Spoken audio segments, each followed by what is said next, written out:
अब सबसे पहले धमाके पर चलते हैं। तो सरकार का धमाका यह है, जननायक जनता पार्टी के साथ गठबंधन तोड़ो, सरकार की छवि सुधारो, 25% नाराजगी तुरंत दूर हो जाएगी। तो दोस्तों, गठबंधन को लेकर निर्दलीय विधायकों का प्रेशर और भारतीय जनता पार्टी का लगभग जितना प्रदेश शीर्ष नेतृत्व है या लोकल नेतृत्व है, वो लगभग एक मत है कि भाई गठबंधन इनसे तोड़ लेना चाहिए। और इनकी जो फाइलें हैं जननायक जनता पार्टी की, वो भी तैयार कर रखी हैं। तो ये गठबंधन टूटता है तो ज्यादा विस्फोट या धमाके आपको देखने को नहीं मिलेंगे। जेजेपी आराम से अपने घर आ जाएगी, ज्यादा कुछ जेजेपी करेगी नहीं, क्योंकि सब कुछ जो चिट्ठा है वो सब जानता है, हरियाणा प्रदेश की जनता जानती है। 4-5 जो घोटाले हुए हैं उनमें किसका नाम आ रहा है, चाहे वो शराब घोटाले हो, चाहे वो धान घोटाला हो। और इन घोटालों की वजह से ही सरकार पर नकारात्मक छवि पड़ी।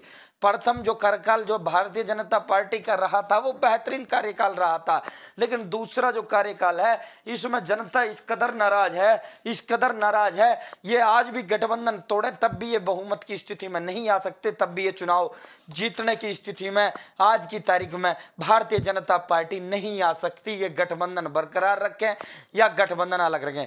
दूसरा, बीजेपी का पॉलिटिक्स स्ट्रेटजी ये है कि भाई जाट वोट 3 डिवाइड हो जाए एक दूसरे, क्योंकि जाट जो मतदाता है 30 साल में प्रथम बार एक होने जा रहा है, वो लगभग कांग्रेस की तरफ मुंह कर चुका है, उसमें अगर मगर कुछ नहीं है। 68 से 72% कांग्रेस की तरफ मुंह कर चुका है। जाट जो मतदाता है वो चाहे उनके पास मजबूत विकल्प ना हो, चाहे उनको लगता हो कि कांग्रेस अब की बार सत्ता में आने वाली है। और आपने देखा होगा, अब तो समाचार पत्रों में भी आ रहा है, हवा चल चुकी है, आंधी तूफान का जो है वो बनेगा जब 2024 का आम विधानसभा चुनाव आएगा। मैं स्वयं किसी भी पार्टी या राजनीतिक दल से वो नहीं रखता, मेरा तो सरकार का, मेरा तो योजनाओं का काम होता है। बाकी जब ये सबसे बड़ी ब्रेकिंग चल रही है, यहाँ कहे कि जेजेपी को तुरंत नमस्ते कर देनी चाहिए, जो निर्दलीय विधायकों के प्रमुख है, मुझे लगता है भाजपा जल्दी जेजेपी से गठबंधन तोड़ लेगी। यहाँ विप्लव देव है, अपने जो बड़े बड़े बयानों के लिए मशहूर, अगर 2 दलों का गठबंधन चलाना है, संयुक्त परिवार आपको चलाना है, तो विप्लव देव जैसा व्यक्ति अगर परिवार में, तो परिवार संयुक्त नहीं हो सकता, क्योंकि वो अपने बयानबाजी के लिए मशहूर हैं। त्रिपुरा के मुख्यमंत्री की जो कुर्सी थी उन्हें अपनी बयानबाजी के कारण ही छोड़नी पड़ी थी। देश सतर पर जो है बयानबाजी करने लग गए थे, उतनी बयानबाजी जो ना प्राइम मिनिस्टर ने की ना और अन्य ने की। तो यहाँ विधायकों ने कहा भाजपा को अकेले बनानी चाहिए, गोपाल कांडा उन्होंने। और अगर सरकार के पास समर्थन की हम बात करें तो भाजपा के 41 निर्दलीय टोटल 10 जीत कर आए थे, जिनमें 6 निर्दलीय विधायक हैं, जो बिल्कुल खुला समर्थन। 48वां विधायक हलोपा का है कांडा साहब, और 49वां रणजीत चौटाला है, 49 विधायक हो गए। 50वां विधायक यहाँ जो है अन्य और भी विधायक जो सरकार को सशर्त समर्थन देंगे। बिजली मंत्री रणजीत सिंह चौटाला वो सरकार को समर्थन देंगे। साथियों 49 ये हो गए। जननायक जनता पार्टी के 10 में से 7 विधायक सरकार को समर्थन देंगे, 56 हो गए।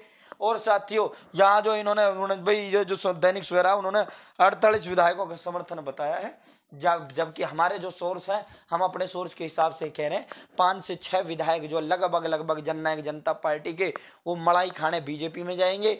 बीजेपी में जाकर एन चुनाव के समय पे धोला झंडा लेंगे, धोला झंडा से चुनाव लड़ेंगे और इंडियन नेशनल लोकदल प्रवेश करेंगे, क्योंकि कांग्रेस में उनकी एंट्री बैन कर दी गई है। जेजेपी के किसी भी नेता को कोई टिकट नहीं देना है, चाहे कांग्रेस उस सीट को हार रही हो, तब भी जेजेपी के नेता को टिकट नहीं देना, ये मौका परस्त नेता है। तो साथियों देवेंद्र बबली पंचायत मंत्री का रुख सीएम साहब की तरफ ज्यादा है। बाकी प्रदेश अध्यक्ष सुभाष बराड़ा है, तो जेजेपी के साथ तो नहीं जाएंगे, वो जाएंगे तो बीजेपी के साथ ही अपना मंत्री पद बचाएंगे और फिर धोले झंडे से चुनाव लड़ेंगे, सफेद झंडे से चुनाव लड़ेंगे। तो ऐसे और भी विधायक हैं।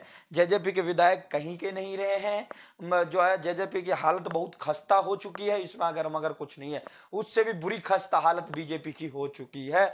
दोनों की हालत खस्ता है, इसीलिए अब एक दूसरे पर ठीकरा फोड़ रहे हैं। बाकी दुष्यंत चौटाला साहब ने बहुत अच्छा, एक गठबंधन अगर किसी को चलाना है, एक संयुक्त परिवार अगर किसी को चलाना है, तो उस परिवार के अंदर दुष्यंत चौटाला जैसा व्यक्ति होना चाहिए, वो परिवार को लंबा चला देते हैं। दुष्यंत चौटाला ने वास्तव में एक गठबंधन धर्म को निभाया है।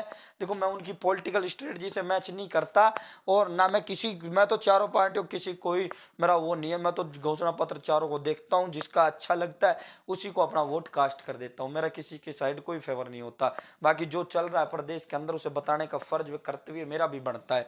तो जो हमें जनता फीडबैक पे ज्यादा रहता है, तो भाई यहाँ जो है लगभग 55 विधायक इनके साथ रह जाएंगे, सरकार फूटेगी नहीं। यहाँ विप्लव देव जी से निर्दलीय इन्होंने बात की और भाई यहाँ सीएम साहब को पूरा फीडबैक दिया। अब जो है शनिवार को जो है ओम प्रकाश धनखड़ जी से मुलाकात करेंगे, फिर रविवार को आरएसएस के नेताओं से बात करेंगे। मंत्री बनने की चाहत 4 निर्दलीय विधायक, मंत्री बनने के लिए जो निर्दलीय विधायक वो कर रहे हैं गोड़बंदी कि भाई जेजेपी वाले खाते के जो मंत्रालय वो हमारे पास आ जाए, तो इसीलिए ये वो कर रहे हैं। अगली खबर की ओर चलते हैं। भाई तुम्हारी जो पीएम किसान वाली किस्त है 15 जून तक की केवाईसी करवा लें। यदि आप 15 जून तक की केवाईसी नहीं करा जी, इस पर जो है जेपी दलाल कृषि एवं पशुपालन मंत्री हैं, हमारे किसान मंत्री हैं जेपी दलाल साहब, उन्होंने कहा कि यदि आप जो है 15 जून तक की केवाईसी नहीं करवाते हो तो भाई आपकी जो 2-2 हज़ार रुपये जो आपके किसानों के आते हैं वो रोक दिए जाएंगे।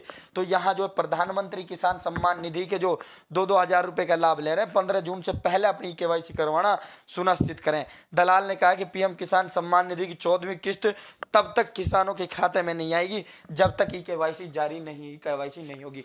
13 किस्त आ चुकी हैं, 14वीं किस्त अपना केवाईसी जल्द से जल्द करवाएं और अपना 2-2 हज़ार रुपये का तोहफा माननीय प्रधानमंत्री श्री नरेंद्र मोदी जी की जो है उससे लें।